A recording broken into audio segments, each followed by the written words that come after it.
ભારત અને પાકિસ્તાનની વચ્ચે યુદ્ધ ચાલી રહ્યું છે અને તેવામાં હવે ભારત અને પાકિસ્તાન સીઝ ફાયર માટે તૈયાર થઈ ગયું છે, એટલે કે યુદ્ધ વિરામ માટે તૈયાર થઈ ગયું છે.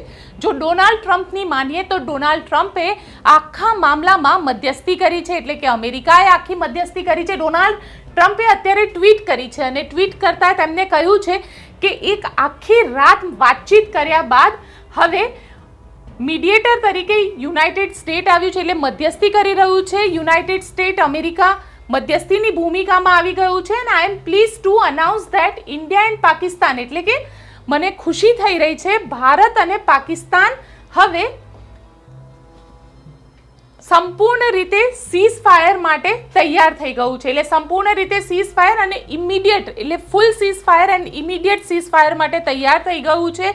Congratulations to the both the country on using common sense, એટલે બંને દેશોએ જે એક કોમન સેન્સ વાપરી છે તેના માટે હું તેમને કોંગ્રેચ્યુલેટ કરી રહ્યો છું. અને ગ્રેટ ઇન્ટેલિજન્સી, કારણ કે આ એક ઇન્ટેલિજન્ટ કદમ છે તેવું ડોનાલ્ડ ટ્રમ્પનું કહેવું છે. Thank you for your attention on this matter. એટલે હવે ભારત અને પાકિસ્તાન વચ્ચે અમેરિકા દ્વારા મધ્યસ્થી કરવામાં આવી છે અને સીઝ ફાયર જે અત્યાર સુધી જેને કહી શકાય કે એક તરફ પાકિસ્તાન ભારત તરફ ડ્રોન છોડી રહ્યું હતું અને ભારત એની જવાબી કાર્યવાહી કરી રહ્યું હતું, ત્યાં હવે અમેરિકાએ મધ્યસ્થી કર્યું છે. પરંતુ અમેરિકા આટલું બદલાયું કઈ રીતે તેની વાત કરીશું. મારી સાથે મારી સહયોગી હંસિની જોડાઈ છે. હંસિની, તારી પાસેથી એ જાણવા માંગુ છું કે અત્યાર સુધી તો અમેરિકા તૈયાર નહોતું થઈ રહ્યું, હવે અચાનક અમેરિકાનો આ રૂખ કઈ રીતે બદલાઈ ગયો? એટલે કહી શકાય કે અત્યાર સુધી અમેરિકા દ્વારા અનેક એવા નિવેદનો આપવામાં આવ્યા હતા, ખાસ કરીને રાષ્ટ્રપતિ જે ડોનાલ્ડ ટ્રમ્પ છે, તેમના ઉપરાષ્ટ્રપતિ જેડી વાન્સ છે, એ લોકો એવું કહેતા હતા, ખાસ કરીને જેડી વાન્સે તો એમ પણ કીધું હતું અમને કોઈ જ લેવા દેવા નથી. પણ જે ટ્રમ્પ છે તેમના દ્વારા ભારતને ક્યાંક સમર્થન આપવામાં આવ્યું હતું અને જે પાકિસ્તાન દ્વારા નાપાક હરકતો કરવામાં આવી હતી, ખાસ કરીને આતંકી હુમલો કરવામાં આવ્યો હતો, એ જ દરેક વાતને લઈને ટ્રમ્પે એમ પણ કહ્યું હતું કે આજે આતંકવાદ છે એને ક્યારેય ચલાવી લેવામાં નહીં આવે, એનો ખાત્મો થવો જોઈએ. અત્યારે હંસિની જે બ્રેકિંગ ન્યૂઝ આવી રહ્યા છે તેના પ્રમાણે જેડી વાન્સ જે છે, એટલે એમના ઉપરાષ્ટ્રપતિ જેડી વાન્સે અમેરિકાના માફ કરજો પાકિસ્તાનના અને ભારતના વિદેશ મંત્રી સાથે વાતચીત કરી છે અને આ વાતચીત કર્યા બાદ સીઝ ફાયરની જે વાત અને ડોનાલ્ડ ટ્રમ્પે જે ટ્વીટ કરી છે તે કન્ફર્મ થઈ રહ્યું છે. એટલે હવે ધીરે ધીરે એવું માનવામાં આવી રહ્યું છે કે બની શકે કે આજે રાત્રે પાકિસ્તાન તરફથી કોઈ પણ પ્રકારનો ડ્રોન અટેક કરવામાં નહીં આવે, ના ભારત એ ડ્રોન અટેક કરશે, પરંતુ સીઝ ફાયર માટે તૈયાર થઈ ગયું. પણ પાકિસ્તાનની નાપાક હરકતો આપણને ખબર છે. આ પહેલા પણ કાશ્મીરમાં સીઝ ફાયર હતું અને પાકિસ્તાન સતત ફાયરિંગ કરી રહ્યું હતું.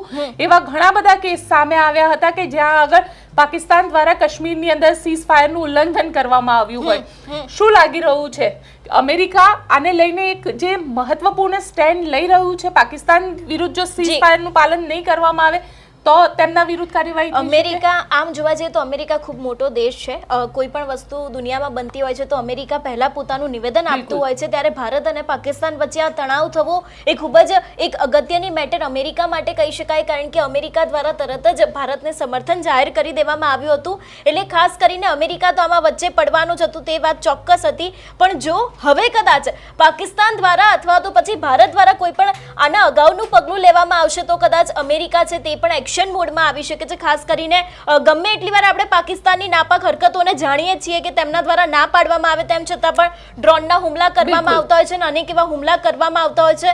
આની પહેલા પણ આપણે ઘણા બધા ઉદાહરણ જોયા છે કે સીઝ ફાયરિંગની જે એક બેરર હોય છે તેને પણ તોડી નાખ્યો હોય છે અને ઘણી બધી વખત પાકિસ્તાન દ્વારા તોડવામાં આવ્યું છે. હવે અમેરિકાએ આ રીતની મધ્યસ્થી કરી છે સીઝ ફાયર અને ઇમિડિયેટ સીઝ ફાયર માટે કહી રહ્યા છે કે, અને એ પણ ડોનાલ્ડ ટ્રમ્પ કહી રહ્યા છે કે ભારત અને પાકિસ્તાન તૈયાર થઈ ગયું છે.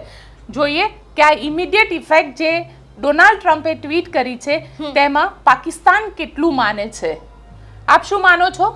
મને કોમેન્ટ બોક્સમાં ચોક્કસથી લખીને જણાવજો અને અમારી ચેનલ નિર્ભય ન્યૂઝને લાઇક, શેર અને સબસ્ક્રાઇબ કરવાનું ભૂલશો નહીં.